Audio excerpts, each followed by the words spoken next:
তারা যখন ছবি বের করে আমি আমার বাবাকে স্পষ্টভাবে চিনতে পারি। ওই দিন আমার বাবা সাদা পায়জামা, সাদা পাঞ্জাবি, আমার এখনো মনে আছে এই পাঞ্জাবিটা। আমার বাবা আমার পাঞ্জাবি ধরে বলছিল যে তোমার পাঞ্জাবিটা তো অনেক সুন্দর, আমার কাছে ভালো লাগছে, আমি তোমার এই পাঞ্জাবিটা পরবো। আমি বলছি যে আচ্ছা আব্বু পরো, সমস্যা কি।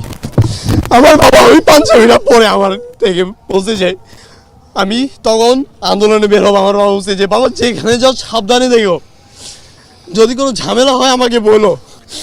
আমার কথা হচ্ছে যে আমার বাবা কি দোষ করছিল না, তোমাদেরকে কোনো সময় কোনো কিছু বলছে নাকি কারোর কোনো ক্ষতি করছিল?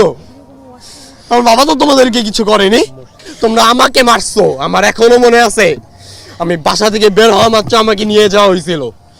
নিয়ে গিয়ে আমার ছাত্রলীগের কিছু নেতা ছিলেন একজন, তিনি আমাকে ওয়ারিতে নিয়ে গিয়ে আমার র্যাঙ্কিং স্টেজের সামনে আমাকে ফেলে রেখে এসেছিলেন।